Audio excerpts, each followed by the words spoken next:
stars were never ignoring us?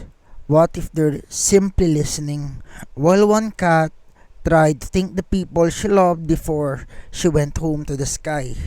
This is a fable, a song to the stars that never spoke for our cat, Mommy.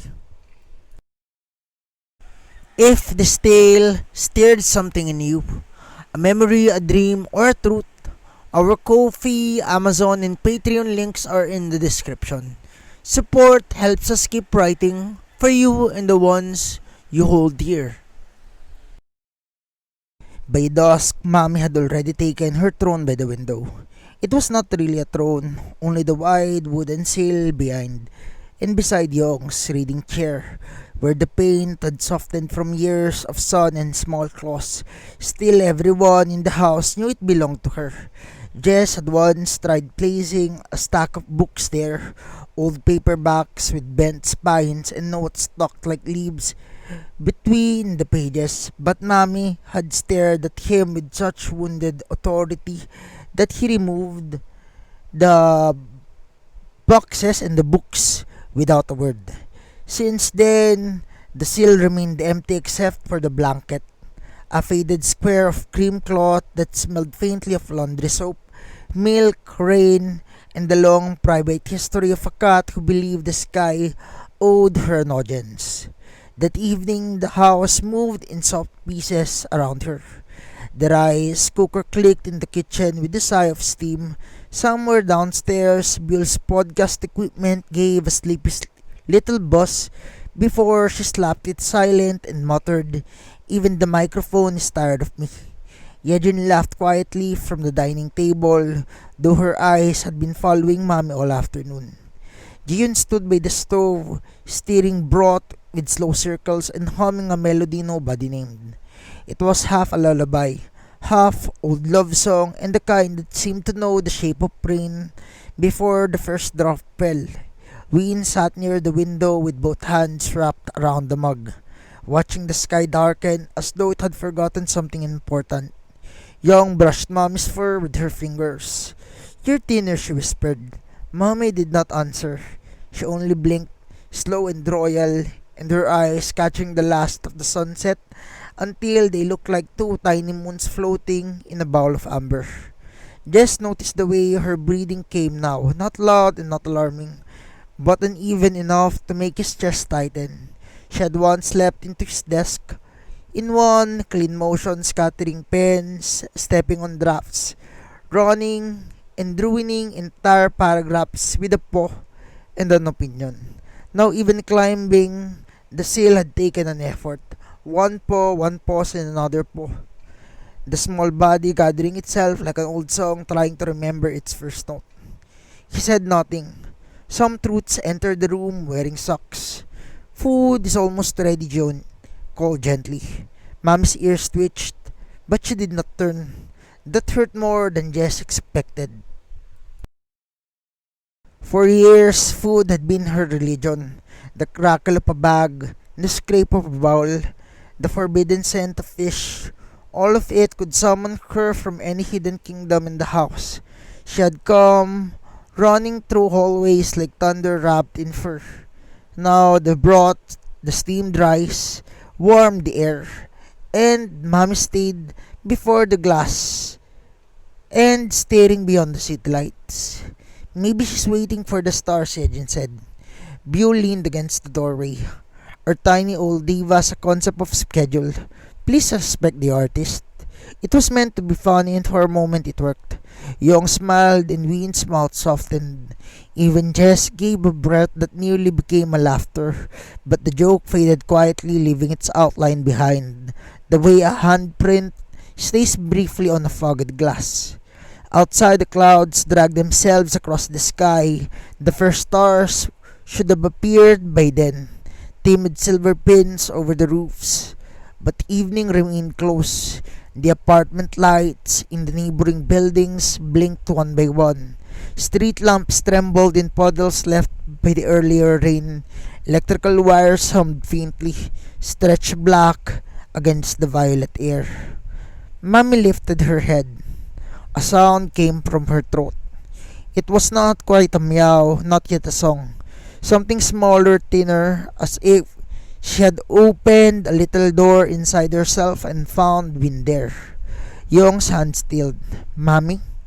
The cat's whispers and her whiskers moved. She stared upward and made a sound again. Jean stopped humming in the kitchen. Nobody spoke and the house listened. Then Mommy lowered her head, exhausted by the effort, and then pressed her chin against the blanket. Her tail flicked one stubbornly, like punctuation. Ween set her mug down with great care. She's been doing that a lot lately. Jess looked at her. Singing? Trying, Ween said. The word entered them quietly. Trying. Not crying, not asking, and not complaining. Mommy is trying. Young swallowed, smoothing the fur behind Mommy's ears. Why would she be trying to sing? Bill folded her arms, but her voice had lost its armor. Because she lives here, everyone here is dramatic. Jean gave a small laugh from the stove, though it trembled at the edges. Jean reached for her phone, then stopped. She did not take a photo. Some moments refused to become evidence. Just stepped closer to the window. The glass is all of them reflected around Mommy. Young bent it in tenderness, and Ween watching with the fear that she was not ready to name, and Buell pretending the room had not yet softened around her. Eugene holding still as if the movement might break something, and Jean standing with a spoon in her hand like a forgotten one, and himself behind them all, helpless in the oldest human way. Mommy opened her eyes again. Beyond the window, the stars remained hidden. Her small mouth parted, another fragile note rose from her, searching the clouded dark. It was rough and almost breathless, but there was gratitude in it. Jess felt that before he understood it. A thing shaped by fur and hunger and years of being carried, fed, scolded, and kisses on the head, tucked into blankets, forgiven for scratched furniture, and loved beyond usefulness. The sky did not brighten, and Mommy waited. Nothing answered still. Ween looked away first, and Young whispered, maybe tomorrow. But Jess heard the ache behind it, and beneath it. Tomorrow had become a word everyone was suddenly afraid to spend. Mommy rested her paw against the cool glass, where condensation gathered like tiny constellations, and for a moment, her reflection overlapped with the city lights, and her eyes seemed full of galaxies she could not reach. The house remained quiet around her, not empty, not hopeless, only listening, and perhaps that's where her final song began. For 3 nights after that, Mommy sang to a sky that would not answer. The first night, rain returned. It came softly at first, touching the roof with careful fingers, then spilling down the windows until the whole city blurred into lanterns and running silver. The house breathed around the storm. Pipes clicked in the walls, and the rice cooker sat washed and empty. The kettle whispered on the stove because Jion had made tea nobody had finished, and the room smelled of ginger, wet concrete, clean blankets, and the faint medicinal sweetness of the drops Ween had begun placing beside Mommy's bowl, with a silence too practiced to be casual. Mommy lay on her windowsill throne, wrapped in the cream blanket Young had folded twice to make it softer beneath her ribs. She waited for the stars. Not tonight, Bill murmured from the floor, sitting cross-legged with her back against the wall. Clouds are doing crowd control. Mommy's ears twitched. Bill smiled as if she had won an argument. Then the smile fell when Mommy tried to lift her head and failed the first time. Jess saw it, so did Young, so did Ween, though she pretended to be reading the label on the medicine bottle. The second attempt worked. Mommy pushed herself upright, small body trembling beneath the weight of its own loyalty. Her fur had begun to separate in little uneven tufts, and no matter how Young brushed it, her eyes were still bright. But brightness could be cruel when the body around it is tired. She opened her mouth, and the sound came thinner before, swallowed almost immediately by rain. Young pressed her fingers to her lips. Young just said quietly, "I know," she answered, though no one had told her what to know. Mommy sang again. It was not beautiful in the way songs are beautiful. When someone has breath enough to waste, it was beautiful. The way a candle is beautiful. In the long hallway, the way an old photograph is beautiful because the face inside it does not know time is coming. Every note seemed to climb with effort, carrying pieces of the house with it. The clatter of the balls and the warmth of the lamps, the ridiculous arguments over who fed her twice, the night she had slept on Jess's drafts as if protecting unfinished worlds from loneliness. But outside, the stars stayed hidden. Rain covered everything. Mommy listened for an answer until exhaustion folded her down. Ween rose first. She walked to the window and placed her hand lightly beside Mommy's paw, not touching it, only near enough that the warmth could travel if warmth still knew the way. "You did good," she whispered. Mommy blinked twice, and just once. That was all. The next night was worse because the sky was clear. There was no rain, no clouds, and no excuse. The city had washed itself clean, and every surface seemed to be sharpened by moonlight. The balconies across the street glimmered. The road below held long puddles where apartments' lights floated like broken constellations. Somewhere far away a train passed, and its sound is low and lonely, crossing the dark like a memory that had missed its stop. The stars were there. They shone with distant indifference of things too old to comfort properly. Mommy stared at them for a long time. Yejin stood behind the sofa with her phone in her hand again. Her thumb hovered the camera, then sank. She turned the screen off. Bill noticed. "You didn't take it?" Yejin shook her head. "Not everything should be made smaller." Bill looked away. Just heard that and kept it in his chest. Not everything should be made smaller, not grief, not gratitude, not the tiny body on the windowsill who had somehow gathered an entire household into the fragile theater of her breathing. Mom's paw touched the glass. Condensation bloomed around it. A small cloudy star. Then she began. Her song rose into the room, cracked but deliberate. It had rhythm now, or maybe the family had listened long enough to hear one. Jiyun's earlier lullaby seemed to live inside it, faintly as if Mommy had stolen a thread of melody from the kitchen and carried it to the sky. Young's hand tightened around Jessa's sleeve. Ween closed her eyes and Buell beat the inside of her cheek so hard her jaw moved.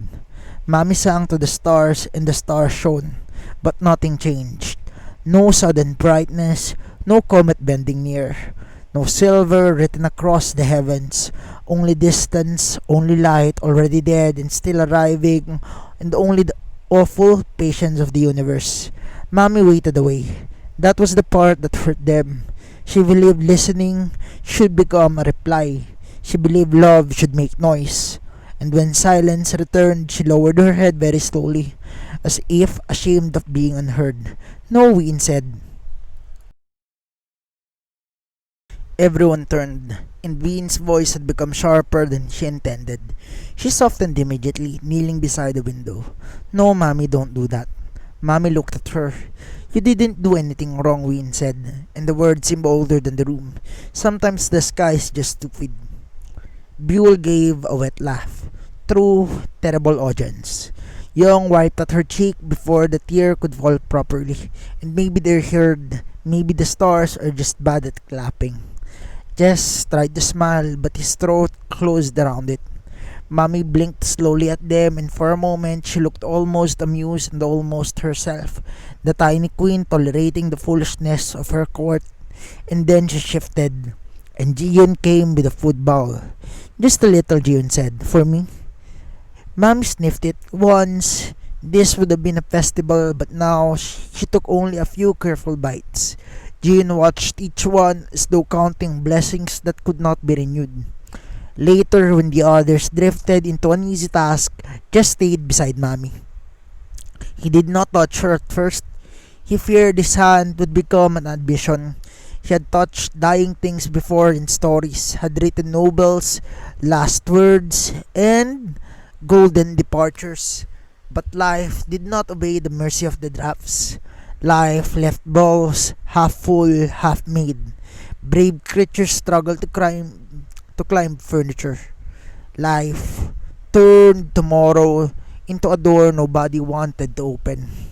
Mommy made a small sound. Just leaned close. What it is, old girl? She pressed her forehead against his knuckles. There it was, a permission. He stroked her gently, feeling bone beneath softness and feeling years beneath bone. She said, "My old girl, you're trying to thank them, aren't you?" As he whispered to Mommy. Mommy purred. It stopped halfway. Just closed his eyes, and in the kitchen, Jian began humming again, barely audible.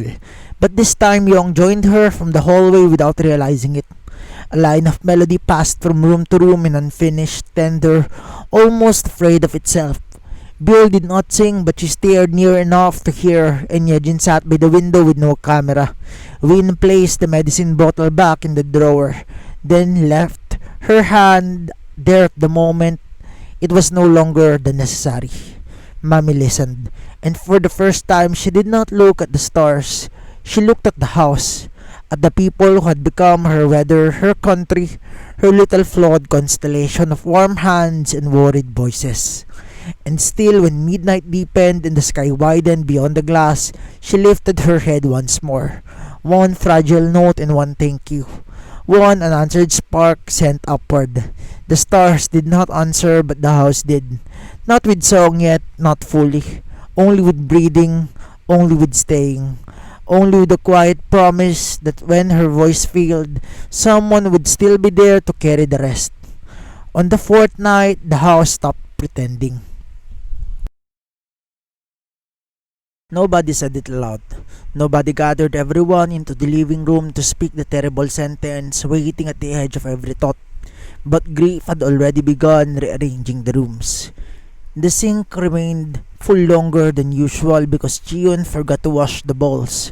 Buell paused recordings halfway through and stared at the blank audio waves without speaking. Yejin moved more quietly as though loud footsteps might disturb something fragile holding itself together by a thread. Yong no longer asked if Mommy wanted food before bringing it. She simply carried the bowl over and sat beside her, waiting patiently for whatever answer came. And Wee-in had stopped saying tomorrow. That frightened Jess more than anything in this world. And the evening arrived warm and windless. No rain, no thunder. It just arrived and happened. The city beyond the window shimmered beneath the summer haze. Every distant light softened until Seoul looked submerged beneath a dark water. Somewhere below, motorcycles drifted through the intersections and a child laughed briefly on another balcony. Then silence folded over everything again. Mom slept most of the day. Not deeply and not peacefully either. Her ears still twitched whenever one of them entered the room, and sometimes her paws moved faintly against the blanket as if she were walking through dreams too far away for the body to follow. At sunset, she woke. Yong had just finished warming the cream blanket in the dryer. She carried it carefully, pressing it against her chest to test the heat.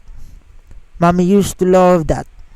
Years ago, she would immediately knead the blanket with fierce satisfaction, purring like a tiny engine while everyone joked she paid rent through cuteness alone. Now her paws barely flexed. Still, when Young tucked the blanket around her, Mommy leaned weakly into the warmth. "There you are," Young whispered. Her voice nearly broke on the last word.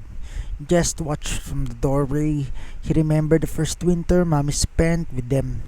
Snow had gathered against the apartment rails, and Young had stayed awake half the night building little blanket nests around the heater because she was terrified Mommy might get a cold while everyone slept. Back then, Mommy was small enough to fit beneath one arm, all sharp ears and furious opinions.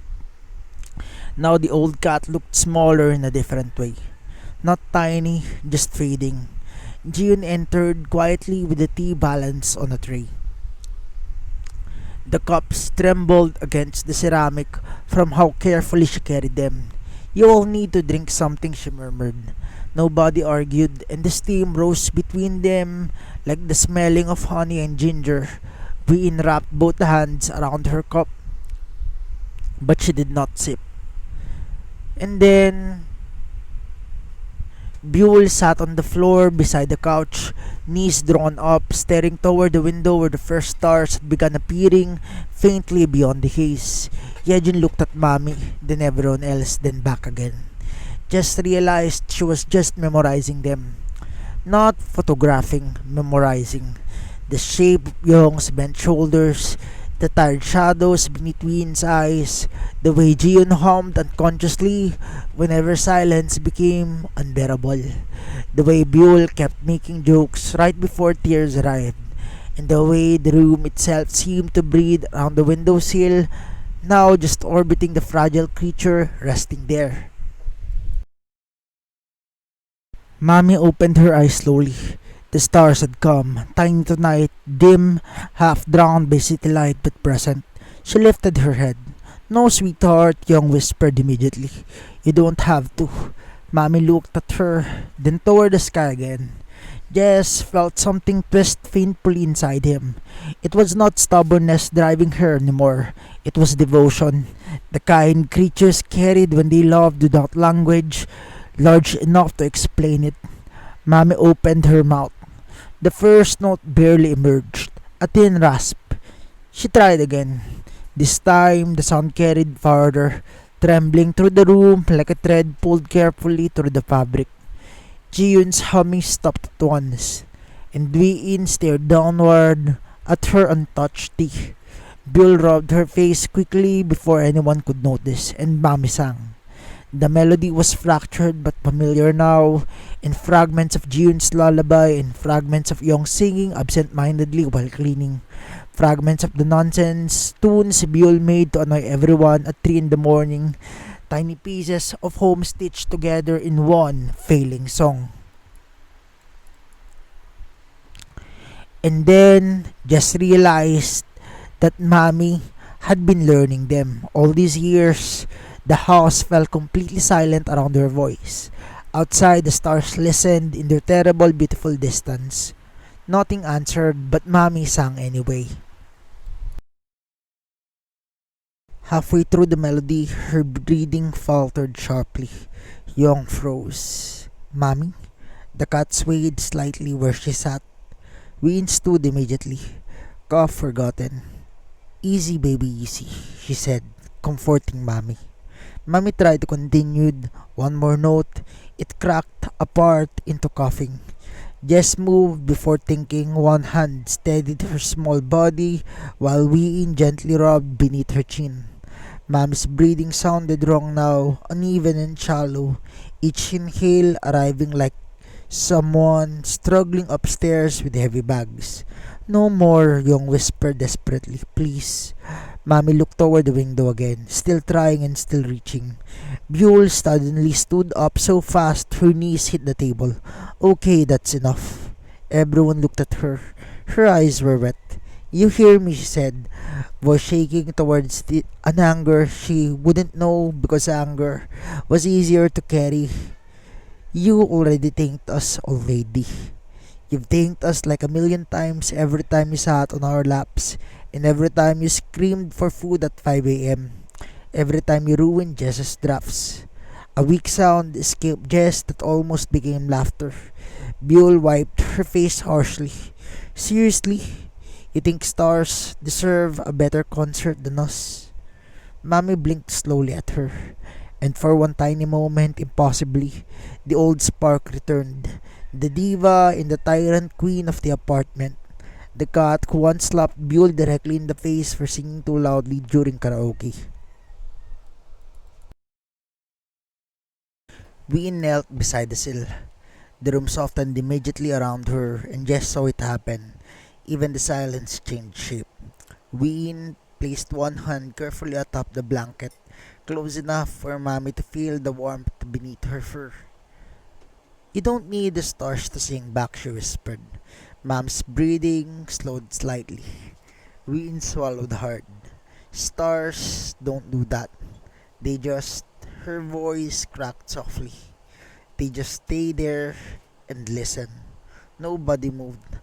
Outside, the heavens stretched endlessly above the city, ancient and unreachable.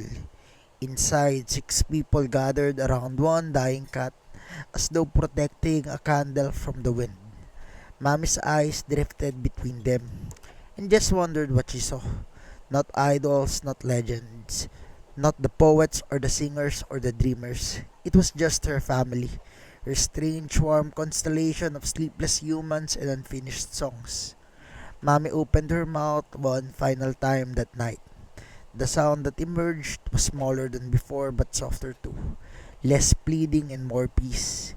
And this time, before silence could swallow the note completely, Gion quietly began humming beside her. Young joined second.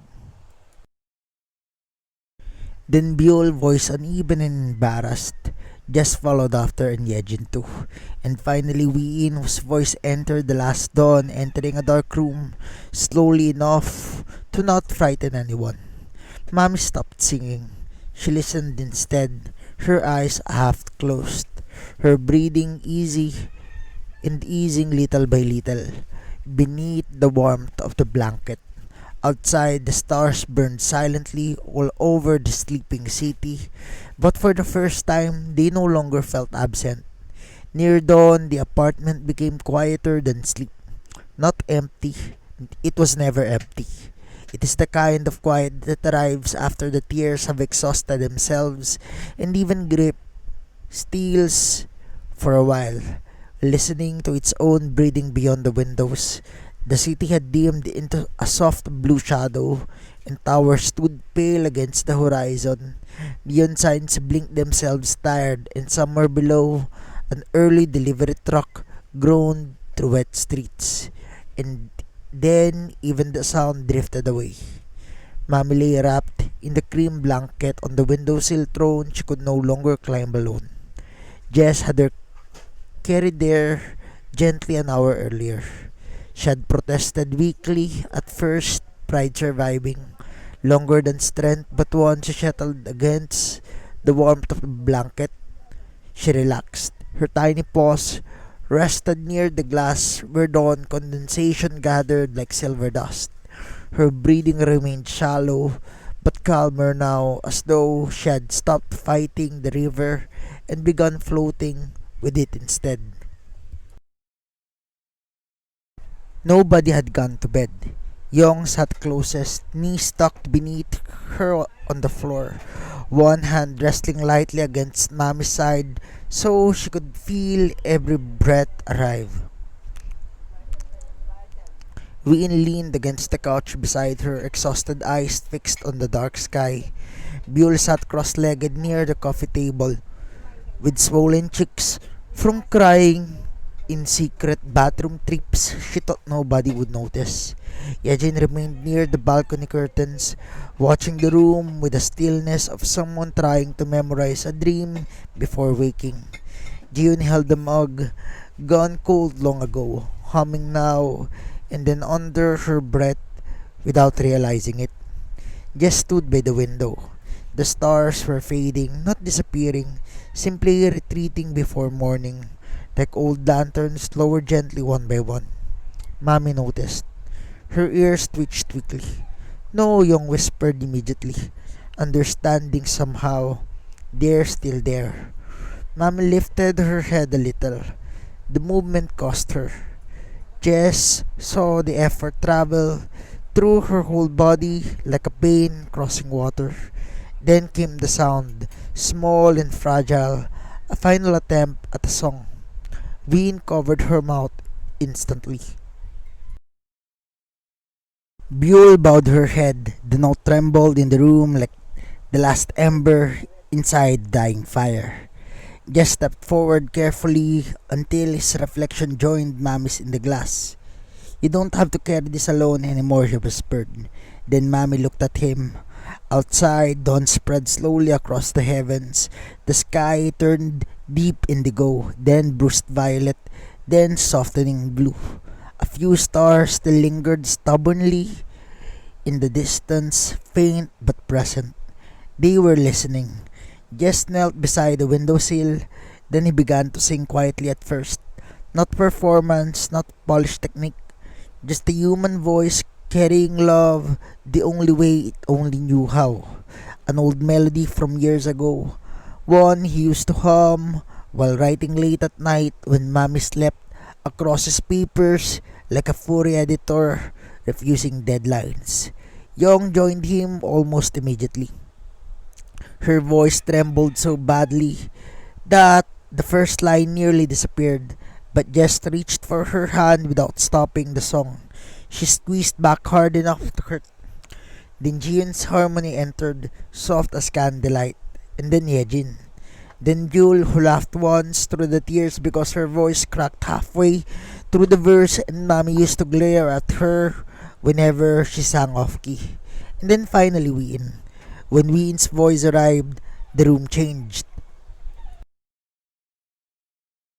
The apartment walls seemed to fade in the pale gold shadow, and the ceiling dissolved first, then the distant buildings, then the streets below, until the family remained suspended with the endless blue dawn filled with the stars burning like quiet lanterns. Mommy lifted her head fully for the first time in days. No trembling, no pain, and only wonder. And somewhere beyond the widening light came shapes moving gracefully through the stars. They were cats, and dozens of them. Soft silhouettes drifting between constellations with tails like comets and eyes full of ancient moonlight. Some were tiny kittens tumbling weightlessly through the nebula. Others were with the calm dignity of old guardians crossing celestial fields.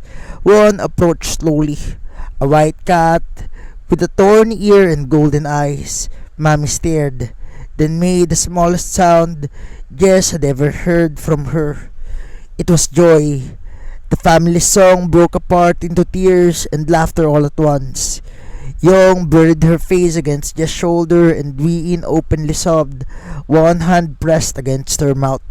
Buell laughed through the crying so hard that she could barely breathe, and Yejin finally reached for her phone instinctively, then stopped halfway and lowered it again with a smile. The heavens opened up like an endless sea of silver flowers, and Mommy leapt gently into them. The other cats surrounded her immediately, weaving around her like living constellations as they carried upward through galaxies painted in gold and blue and endless dawn. The family kept singing after she vanished into the light. Jess did not know whether the minutes or the centuries passed there. He only knew the stars no longer felt distant.